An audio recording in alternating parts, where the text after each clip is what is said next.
Harlan's through, he may go for it, still going, trying to barge his way through, goes to the shot, what a goal! Arriving Rian O'Neill from an almost impossible angle, and that's the rousing score Armagh were looking for.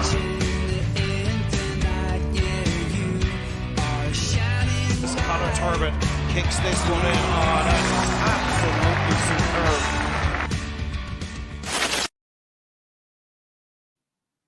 Hello everybody and welcome back to the Sideline Eye podcast.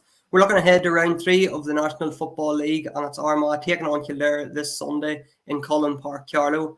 I'm delighted to be joined by former Kildare footballer Eamonn Callaghan, and we're going to look ahead to this game and discuss all the possibilities and all the ins and outs. Eamonn, great to have you on, and looking ahead to a big game here for both teams at two different ends of the table. Armagh have started with 2 wins from 2, but Kildare 2 losses from 2, so 2 teams in very different form.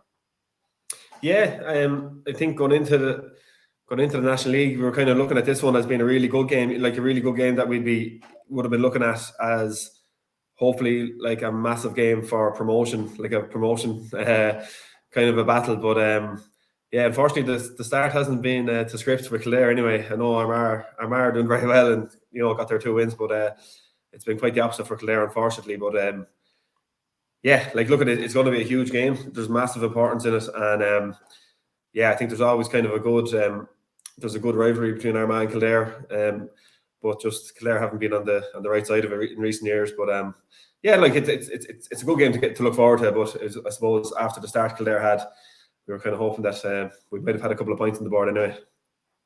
I think Armagh and Kildare have met regularly enough down through the years. I think they met 2 years ago in Division 1 in the athletic grounds, and a couple of years obviously Armagh would always remember that day in Croke Park.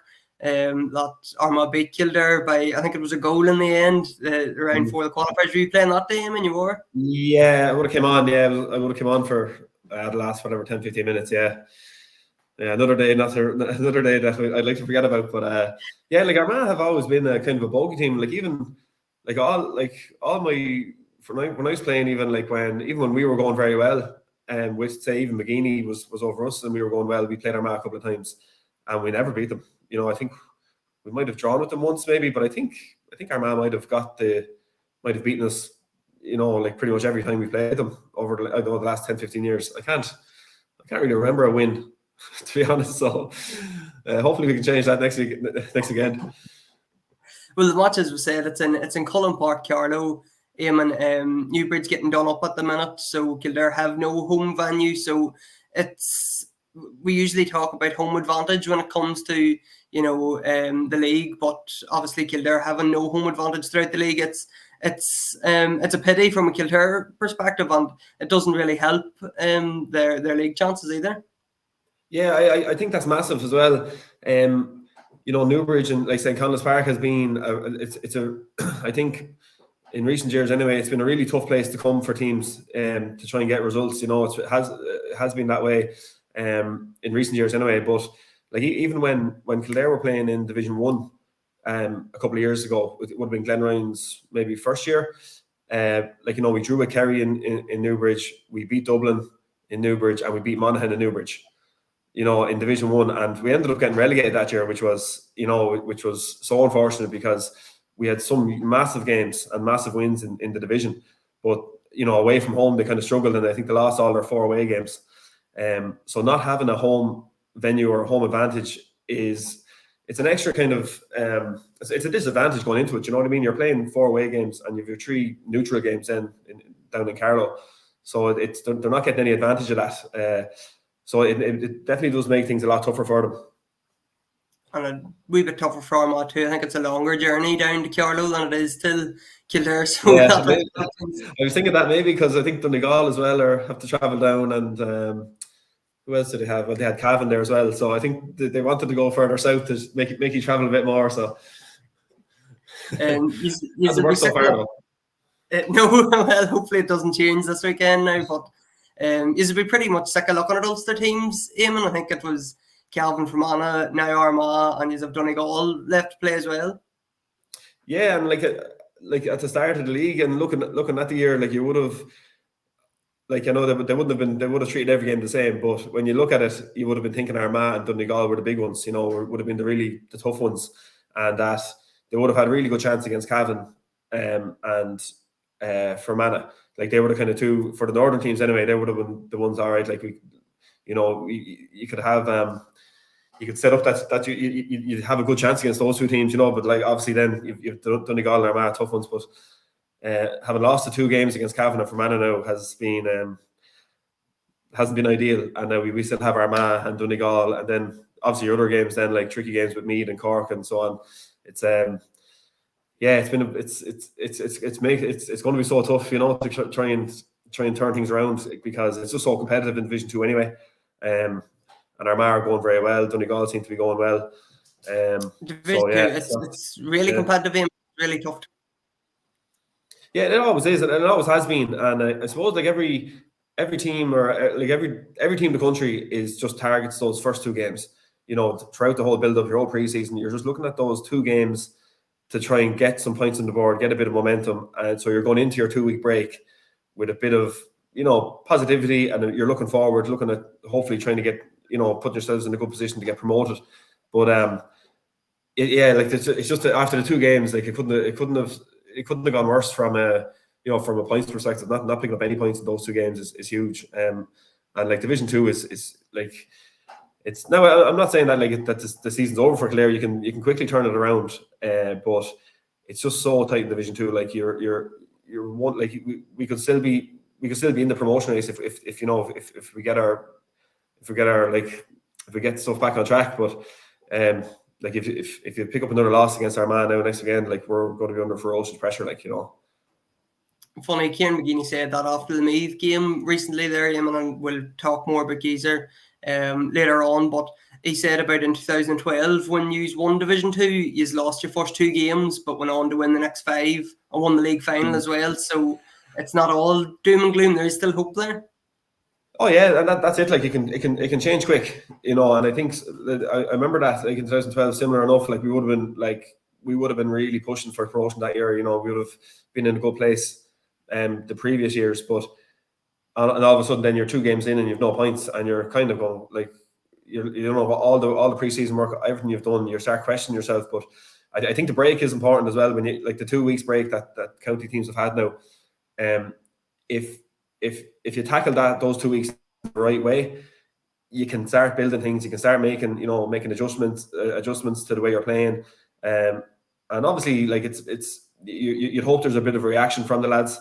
And I remember that in 2012 we would have had a good reaction, and we went on a run, and just a bit of momentum. Then you just start picking up wins, and all of a sudden then you're in a league final, and we ended up winning that league final as well. So it can change quick, but I just think that the 2 weeks is massive. How Kildare have reacted to those 2 losses, you would imagine that there will be a bit of a kick, or will be a bit of a fight in them to try and put things right, and it's just unfortunate that they're up against one of the tougher teams in the division, but that's the way it goes.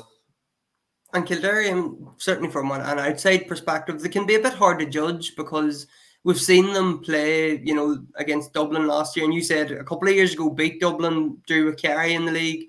Last year really put it up to Dublin in the league and championship. Reached I think that was the playoff stage against Monaghan last year. Monaghan pipped Kildare at the post, but then come this year and they're losing to Fermanagh and Cavan, which no disrespect to them 2 teams, but they've only been promoted. Probably expect Kildare to beat them. So it's a bit of Jekyll and Hyde with Kildare. Sometimes you don't really know what to expect.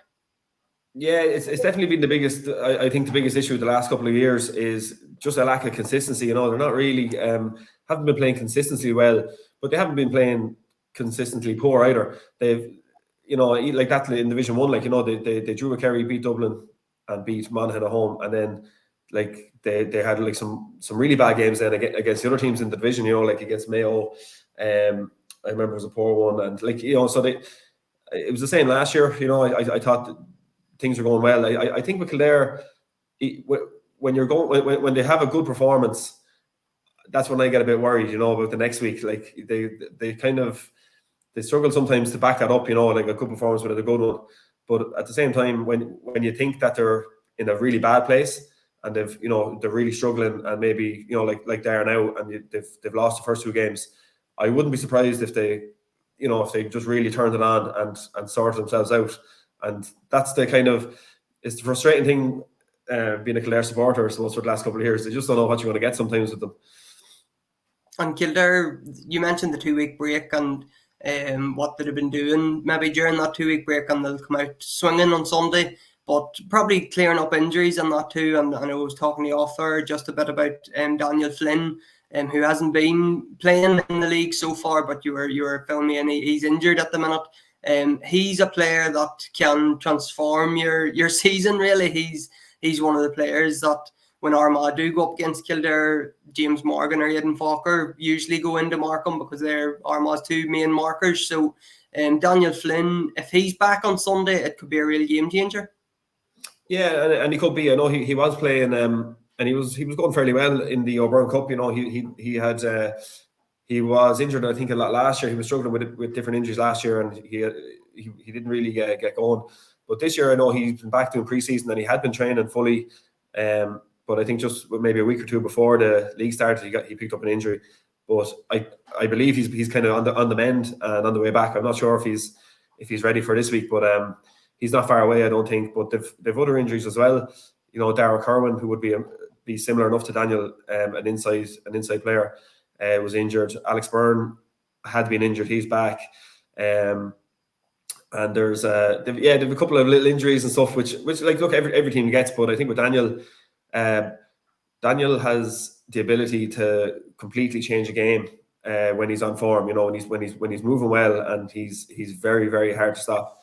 And he even when he's not playing well, he still attracts a lot of attention from the opposition. You know what I mean? Like, teams are very wary of him, so he's a good lad to have in a full forward, or in the inside line, because he's just such a threat, and he can do anything at any time.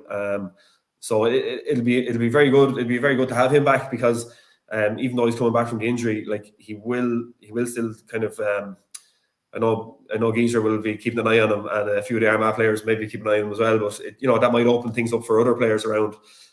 So yeah, it'll be huge. It would be a huge boost, I think, if he was back fully fit. Yeah, I think both teams seem to be missing star quality up front, because I know Armagh, obviously, with Rian O'Neill and Andrew Murnan, they're the 2 big names that are missing at the minute.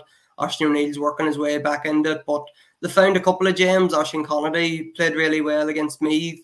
Kim Campbell grabbed the goal. So I suppose from Armagh's first 2 games, Eamon, what have you made of them? Or I suppose from the last couple of years, how highly do you rate Armagh? Where do you see them sitting in the pecking order, I suppose, throughout the country?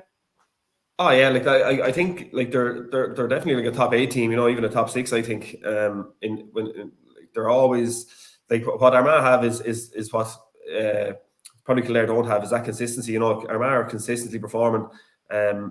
They're always competing. They'll always, you kind of know what you're going to get with them.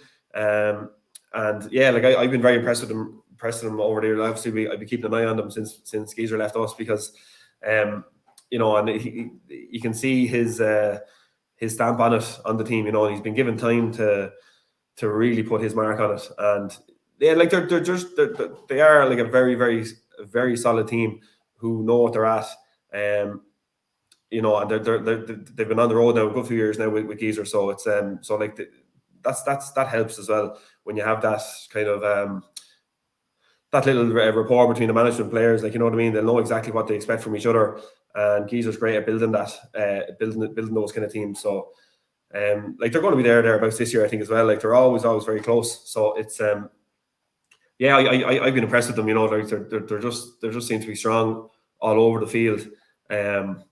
So they've had a good start to the league, but obviously they'll be looking at promotion, and I think they'll be targeting that to get back to Division 1, because I think for the likes of Armagh, they probably need to be playing Division 1 football, more regular to be really competing to push on to the next kind of level that they're looking for.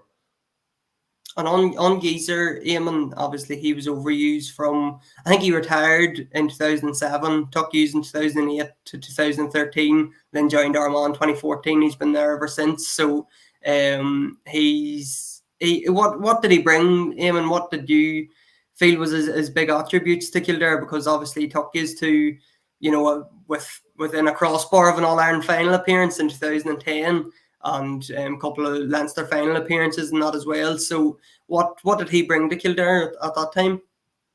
He brought a lot of things, and it wasn't just like as a manager. When Geezer came, it was the whole package. You know what I mean? He brought everything with him, and when he came in his first year, he was trying to. He was probably very frustrated with us because we were way off it. We were miles off. I remember we were beaten by Louth in Newbridge the year before he came in the qualifiers. And it wasn't even a big deal, in Kildare that we were losing in the first round of the qualifiers. That was kind of where we were at. I think we'd only won maybe 1 or 2 championship games in the previous 3 years.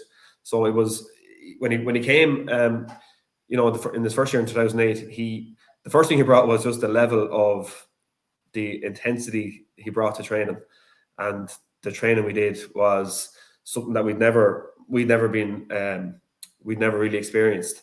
And it was tough, and Paul Grimley was down with him as well, and Niall Crew was in with him, from Kildare. But we had it was a different mindset he started bringing as well, just a different mindset, different level of work rate. Different level of discipline, commitment, everything, all those things was just that he brought in, and it took like a year or two. I think, in fairness, we got to an All-Ireland quarter-final in 2008. But it was through the qualifiers, and we kind of, we weren't really there. But the second year in 2009 was when we really kind of felt that we saw the kind of benefit of what he brought. Just a level of professionalism across the board, and he demanded a lot from us. But in fairness, I think the Kildare players at the time did buy into it, and we kind of we gave it everything. After a couple of years, then, like I was saying there, once you have a year or two with that, it just builds confidence, and we just started picking up results. We started getting to All-Ireland quarterfinals, which he'd never been to before. And in the 6 years he was there with us, we got to 5 All-Ireland quarterfinals. We won 1 and got to an All-Ireland semi-final. But from where we were before he came to do that in 6 years was it was some achievement really for him to come in and turn around a team really like that in such a in the matter of 2 years. It was it was a great time to be a Kildare footballer, and it was a great time to be a Kildare supporter because we were getting loads of days out. And there was a huge Armagh stamp on it, because I know Geezer, obviously Paul Grimley you mentioned. I think Aidan O'Rourke was there, John Raverty. There was a few Armagh heads knocking about that changing room. Yeah, Julie Davis was our strength and conditioning throughout the whole time as well, and Hugh Campbell was involved with us as well, and I know he's involved still, I think, with Armagh. And he came down with us and got involved. Aidan O'Rourke, I think, was there for 2 years, and John Rafferty was there for the following year, I think, after he left. So there always has been a good bit of Armagh kind of involved with Kildare. So we would know each other fairly well, the teams, because we would have came across each other a good bit. But look, as I said, I Armagh would nearly be my second team now. When I'm looking at say Division 1 or Division 2, because I still keep in touch with Geezer and Hugh Campbell and Julie. They were there for so long with us, and brought such. I would call it success, because although we didn't win anything, we was still a huge amount of respect there between us, because they brought something. They gave us success in terms of they got us up to the top table. I thought for 3 or 4 years there, where we were competing with the best. So there is obviously still a bit of interest there between Armagh and Kildare. And them couple of games you would have played against Armagh when Geezer was the manager, Eamonn, what was he like in the changing room? Would he have changed at all, or would he have just been the same old? Yeah, he definitely. He'll say he didn't change, but he definitely did. And in fairness, we probably did change. I think when we played Armagh as players, because we really wanted to win it for him. Because we knew the relevance and obviously the importance of it. And I'm not sure. No, the Armagh players probably treat the game differently as well, because they wanted to get one over Geezer as well. So it was interesting, but he definitely. I remember we played them up in the league one year, and we got the bus in Newbridge, and we were driving up to Armagh to play. It was a National League game, And when we picked him up, we were watching a movie on the bus, and it was I think it was like Bad Santa or something. It was some kind of comedy kind of a film, and we got up anyway, and you could see he wouldn't be happy with that. Like, he wouldn't be too happy with, the kind of watching comedies or something on the way to play a match. But when we got up there, at halftime, we were getting hammered. Like, we were brutal. It was so bad. And halftime, anyway, the movie came up. He was like, I knew you weren't in the right headspace when I got on the bus and you were watching that comedy, that film or whatever. And he went ballistic at us. But there was no more movies on the buses after that. But yeah, because it definitely did mean something. It definitely did mean more to him. Whether he would admit that or not, I'm sure it did. So, yeah, but unfortunately, we never actually got out. We never actually beat Armagh during that time either. So, I'm sure now that I'm sure now that he's Armagh manager, he likes getting the odd one over Kildare as well. Just that's it. Yeah, it works both ways. And I'm sure he's and there's still a few players there playing that would have had him as manager as well with Kildare. So there's still a bit of issue there that they want to get one over on each other. On the course, the management team, I think Johnny Doyle and Dermot Earley are part of the management team, aren't they? Yeah, Dermot was for the last couple of years. He's gone. Ronan Sweeney is in this year with him with Anthony Rainbow as well. He would have been there with Glenn for since he took over. So they'd all be close enough with Geezer as well. They've all like Anthony Rainbow, Rowley, and Johnny obviously would be very close with Geezer. They would have played with him or played against him and then played under him. Sorry, when he came to manage Kildare, so they know each other fairly well. Have a good crack on the sideline, no doubt. Eamonn, just before I let you go, who do you see winning this game? How do you see it going? I suppose you'd have to think Armagh are going to win. There's a lot of factors there that would point you in the direction of Armagh. And to be honest, I wouldn't be like, from a Kildare point of view, like you would just want to see a reaction, like a reaction that they're willing to go and fight, and that there is a bit of a fight left in them, and that they are going to go and just really put it up to Armagh, because their backs are against the wall now. It's nearly a must-win game for Kildare. But I still don't think, like, no matter what the result is, I think if, like, watching the game coming out of it, I suppose you would just like to see Kildare, that there has been improvements, and then that they really are going after the game, and there is that bit of a fight in them that they want to turn this around. And I think even if they lose on Sunday, but the performance is there and the attitude is right, I think I think Kildare will be okay. You know what I mean? Because I think there's 3 games in 3 weeks now. Like, they're not going to get promoted on Sunday. They're not going to get relegated on Sunday. So there's still massive games ahead. But I think if the attitude is right and the performance is there, I think they'll give Armagh a good rattle. If that's the case, and I think that's, from a Kildare's perspective, that's all we'd be hoping for. You'd be hoping that they'd really kind of just to really get that performance out of them, because it's going to be really tough. This game couldn't have happened at a worse time for them, I don't think, playing Armagh. But you never know, Kildare. They tend to surprise you when you least expect it. So hopefully it's one of those days. With Kildare and Armagh games, they're usually good, and as you mentioned, Eamonn, Armagh usually win. So from an Armagh point of view, hopefully that trend continues on Sunday. We'll be covering the game as always with articles, previews, match reports, and podcasts as well. We'll have a podcast coming out hopefully on Sunday evening after the game, and a few interviews from the match, and that depending on how the result goes, we'll maybe get a few special guests on as well. So Eamonn, thanks very much for joining us. Great to hear your thoughts, and we look forward to the game on Sunday. Great, thanks very much, Sean. Cheers. Thank you. Harlan's through, he might go for it, still going, trying to barge his way through, goes to the shot,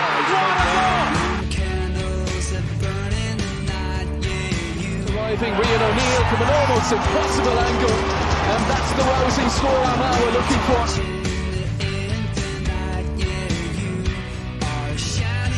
Connor Turbin kicks this one in on an absolutely superb